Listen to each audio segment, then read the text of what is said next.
महीने भर में इन सब 15 के 15 को पूरा कर लेंगे।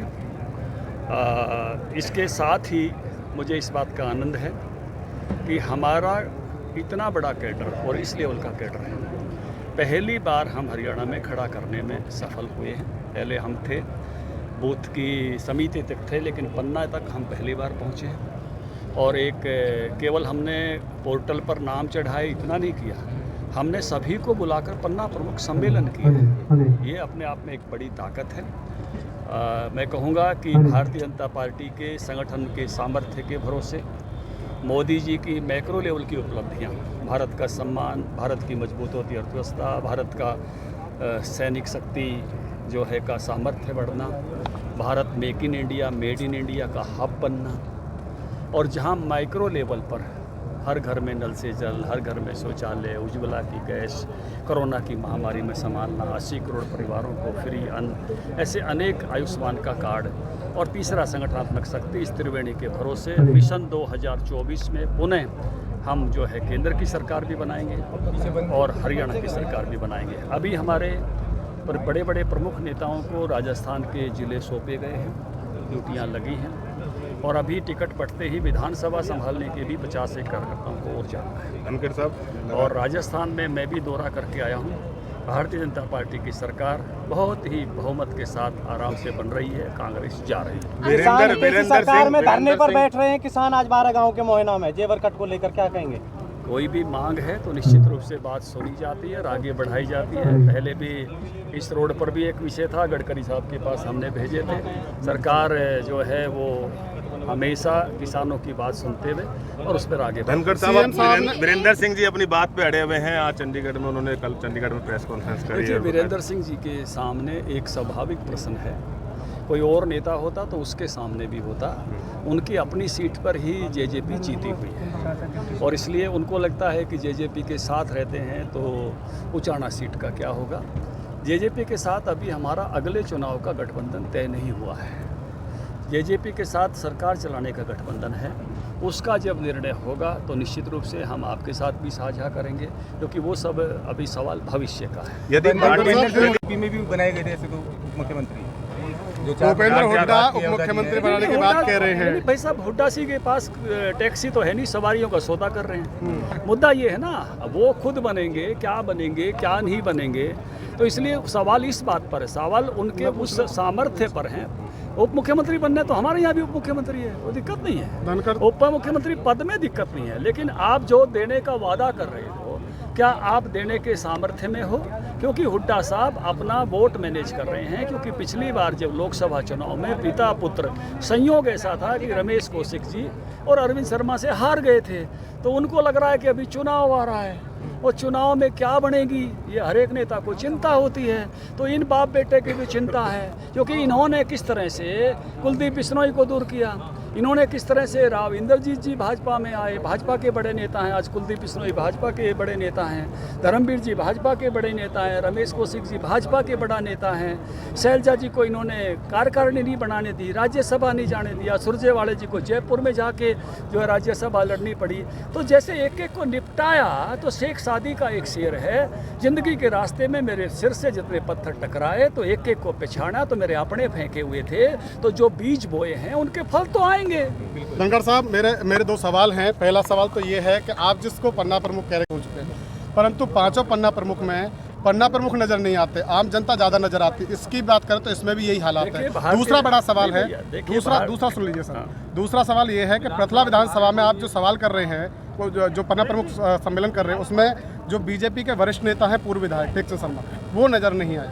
देखिए, पहली बात तो ये है कि पन्ना प्रमुख जब बन जाता है, पोर्टल पर चढ़ जाता है, उसी के बाद पन्ना प्रमुख सम्मेलन की अनुमति दी जाती है। लेकिन पन्ना प्रमुख का जो कार्यक्रम है वो हमारा सबसे निचले लेवल का कार्यक्रम है, पिरामिड के मैं कहूँगा।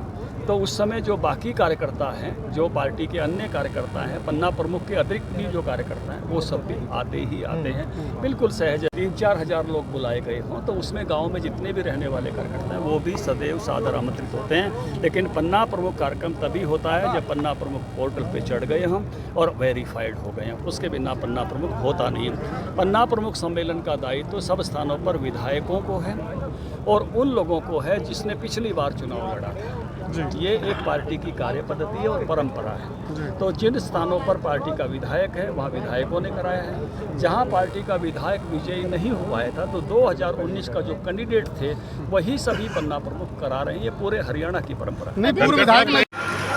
आदरणीय ओम प्रकाश धनखड़ जी पूरे हरियाणा में पन्ना प्रमुख सम्मेलन, हरियाणा प्रदेश का कोई गांव, कोई जिला, कोई खलियान बाकी नहीं जहां धनखड़ जी की आवाज ना गूंज रही हो। आदरणीय प्रकाश धनखड़ जी भारतीय जनता पार्टी के जिलाध्यक्ष, मेरे छोटे भाई गोपाल शर्मा, हमारे भारतीय जनता पार्टी के प्रदेश में सचिव और जिले के प्रभारी भाई मनीष यादव, भाई विजेंद्र नेहरा जी प्रवक्ता, आपके पूर्व प्रत्याशी भाई सोनपाल छौकर जी आपके बीच में, मेरे पूर्व में साथी, मेरे संगठन साथी भाई बलदेव अलालपुर जी हमारे बीच में, भाई महचंद गहलोत जी हमारे साथी हैं, प्रदेश में भारतीय जनता पार्टी के वरिष्ठ नेता हैं, आपके बीच के साथी, आपके संघर्ष के भाई दीपक यादव, दीपक डागर, किसान मोर्चा के जनाब भाई सुखबीर मरीना, जिला परिषद भाई विजय लोहिया जी, सुनीता बघेल जी और मंडल के तीनों अध्यक्ष साहिबान, भारतीय जनता पार्टी के कार्यकर्ता, पत्रकार, छायाकार बंधु साथी, आज आप पन्ना प्रमुख सम्मेलन में आप लोग सब आए हैं। मेरा छोटा भाई सोनपाल कह रहा था एक कृषि का क्षेत्र, और मैं कहता हूं हरियाणा का उद्योग जगत की सबसे बड़ी विधानसभा या सबसे ज्यादा उद्योग पृथला विधानसभा में है। हजारों उद्योग आज पृथला विधानसभा में देश के कोने कोने से मजदूर, कर्मचारी, व्यापारी पृथला विधानसभा का कोई गांव, कोई खलियान ऐसा नहीं जिसमें रोजी रोटी कमाने के लिए ना आए। 104 गांव, और मैंने अध्यक्ष जी 3 बार इस विधानसभा से चुनाव भी लड़ा, और मैं तो आज इस पन्ना प्रमुख सम्मेलन में मैं सभी भारतीय जनता पार्टी के कार्यकर्ताओं का मैं तहे दिल से धन्यवाद और स्वागत करता हूं कि आप लोगों को, आपको देश के लिए काम करना, आपको जन जन तक जाना है कि भारतीय जनता पार्टी के नेतृत्व में ऐतिहासिक विकास देश के कोने कोने, हरियाणा प्रदेश के कोने कोने में, मैं ओम प्रकाश धनखड़ जी के साथ मैंने उनकी टीम में काम किया है 2009 में। कभी हमने कार्यकर्ता में कभी छोटा महसूस नहीं किया। जो अध्यक्ष जी ने आदेश किया, हमने पार्टी के अंतिम व्यक्ति तक काम करने का काम किया,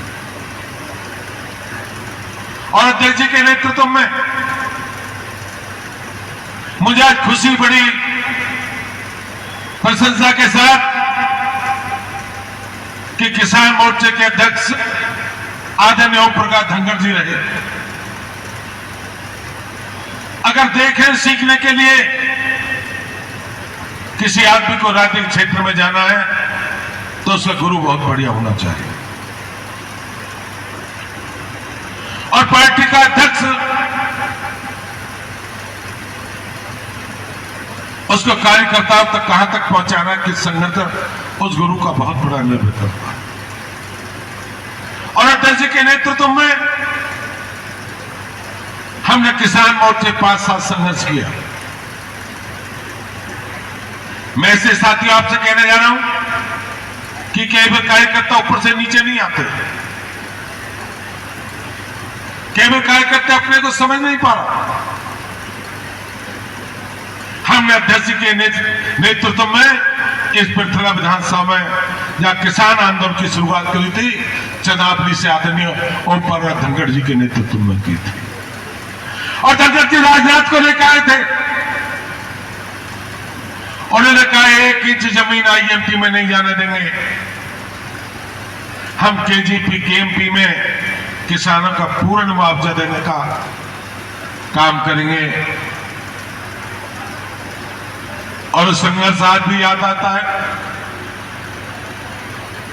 कि अध्यक्ष जी ने चाहे किसान रेल रोको आंदोलन हो, चाहे मंडियों का घेराव हो, चाहे हरियाणा प्रदेश की पैदल यात्रा हो, चाहे किसान की ट्रैक्टर यात्रा हो, जब कभी कल्पना थी हरियाणा में कभी कमल खिलेगा, और कभी किसी ने सोची भी नहीं थी।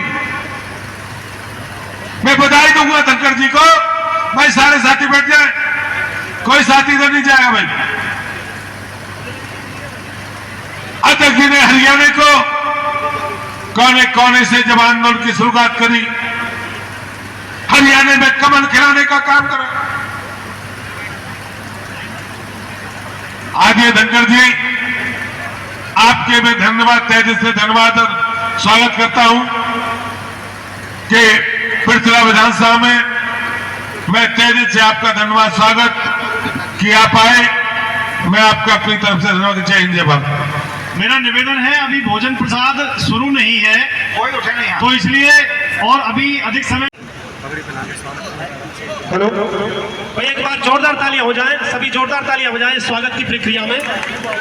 हमारे इलाके के सभी एक बार जोरदार तालियां बजा दें, सभी जोरदार तालियों से स्वागत और अभिनंदन कर दें। फूलों के बुक्कों से हमारे भाई विजेंद्र नेहरा जी, सुखबीर मलेरना जी, दीपक डागर जी, बलदेवा लालपुर जी, भाई सोनपाल छोकर जी, आदरणीय गोपाल शर्मा जी, मनीष यादव जी, सभी बुक्के से आदरणीय अध्यक्ष साहब का मंच।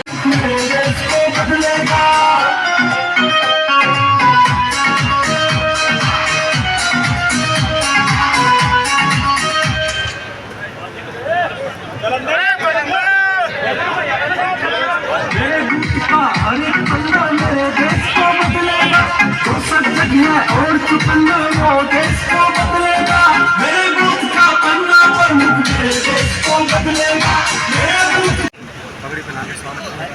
हेलो, तो एक बार जोरदार तालियां हो जाएं, सभी जोरदार तालियां हो जाएं स्वागत की प्रक्रिया में। हमारे इलाके के सभी एक बार जोरदार तालियां बजा दें, सभी जोरदार तालियों से स्वागत और अभिनंदन कर दें। फूलों के बुक्कों से हमारे भाई विजेंद्र नेहरा जी, सुखबीर मलेरना जी, दीपक डागर जी, बलदेवा लालपुर जी, भाई सोनपाल छोकर जी, आदरणीय गोपाल शर्मा जी, मनीष यादव जी, सभी बुक्के से आदरणीय अध्यक्ष साहब का मंच। मेरे बूथ का हर एक पन्ना मेरे देश को बदलेगा, वो सब जगह और चुपन्ना वो देश को बदलेगा, मेरे बूथ का पन्ना पर मेरे देश को बदलेगा, मेरे बूथ का पन्ना पर मेरे देश को बदलेगा। विधानसभा के हैं, सारे हाथ खड़े करके बताओ, एक बार ये मीडिया वाले दिखाओ। प्रोग्राम हो तो सारे हरियाणा से आते हैं लोग, और मेरा जब प्रोग्राम करो उस विधानसभा से बाहर का इनके वह 2-2,500 आपके समझ फोटो उतार के देख लो, न्यू के न्यू पाओगे, चाहे ऊपर ना हो चाहे नीचे। और भारतीय जनता पार्टी, आप सब लोगों ने जब मोदी जी के 9 साल हुए तो रैली की थी, 9 लोकसभाओं की रैली हुई थी। क्या फरीदाबाद वाले किसी भाई को हमने गुड़गांव में रैली बुलाया था? नहीं बुलाया। हमने कहा कि आप फरीदाबाद की कृष्णपाल की रैली में रहो, मुख्यमंत्री आए थे। गुड़गांव वालों को कहा गुड़गांव की रैली में रहो, हम और विप्लव देव जी थे, एक ही दिन में थी। और रोहतक वालों कहा रोहतक की रैली में रहो। हमारे कानून मंत्री और मैं उस रोहतक की रैली में थे, वहां भी सेम की सेम डे थी, एक दिन में 3 रैलियां थी। और 18 से 30 के बीच में भारतीय जनता पार्टी के कार्यकर्ता के भरोसे 9 लोकसभा की सफलतम रैलियां करने का काम हमने उस समय किया। ये भारतीय जनता पार्टी के कार्यकर्ता की ताकत है।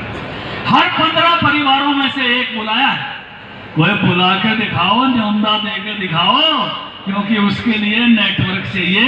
ये तो उदय भान की प्रदेश कार्यकारिणी भी ना बन रही, जिला अध्यक्ष भी ना बन रहे, गलत कह रहा हो तो बता देना, मंडल अध्यक्ष भी ना बढ़ रहे, और मारे तो उससे नीचे शक्ति केंद्र, और फिर बूथ के प्रधान BLA2 और पालक, और फिर पन्ने पन्ने तक संगठन खड़ा किया है। इसलिए भारतीय जनता पार्टी के देव दुर्लभ कार्यकर्ताओं को इस पहले नवरात्रि पर मैं वंदन करता हूं, अभिनंदन करता हूं, स्वागत करता हूं। मां की कृपा आप सब पर हो। मां को याद करते हुए या देवी सर्वभूतेषु शक्ति रूपेण संस्थाएं नमस्तस्य नमस्तस्य नमस्तस्य नमो नमः। आप सबको प्रणाम करते हुए, मातृशक्ति को प्रणाम करते हुए आज के दिन की बात शुरू करता हूं। मुझे आनंद है 9 साल के कार्यकाल में मोदी जी ने सबसे अधिक किसी का ख्याल किया है तो मातृशक्ति का किया है। और मुझे ये कहने में भी कोई आपत्ति नहीं है, भारत के प्रधानमंत्री जब हरियाणा के प्रभारी थे तब उन्होंने रोहतक में एक भाषण दिया था, शिक्षा भारती स्कूल मकड़ोली। उन्होंने कहा था कि मातृत्व ही नेतृत्व है। अगर मां के गुण आपने सच्चे अर्थों में सीख लिए तो नेता के गुण भी आपने सच्चे अर्थों में सीख लिए। और मुझे लगता है कि मोदी जी ने शायद इसलिए कहा था कि वो नेता के गुण मोदी जी ने अपनी मां में देखे थे।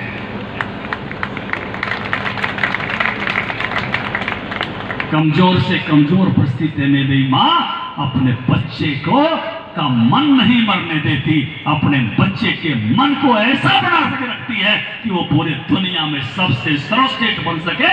और ये मोदी जी की मां ने करके दिखाया। साधारण से साधारण परिस्थितियों में से वो मां थी और उस मां ने ऐसा लाल पाड़ा कि आज दुनिया में जिसकी सर्वाधिक लोकप्रियता है। और इसलिए मोदी जी ने भी ये ख्याल शुरू किया, माताएं बहनें लोटा बोतल लेकर सुबह बाहर जाती है, शाम को जाती है, अंधेरा होने की वेट करती है। कुछ दिनों के लिए तो कितनी भारी तकलीफ बढ़ जाती है। और इसलिए पहला संकल्प किया, हर घर में शौचालय। अरे याद निवेदन है, एक बार आप सभी खड़े होकर के एक बार जोरदार तालियों से आदरणीय प्रदेश अध्यक्ष जी का स्वागत करेंगे। आदरणीय प्रदेश अध्यक्ष जी ने पूरे हरियाणा प्रदेश के अंदर पन्ना प्रमुख तक पार्टी संगठन की रचना की है। ये माइक के डोरी देख के भैया, हाँ जी भाई नीचे भाई साइड हो जाओ।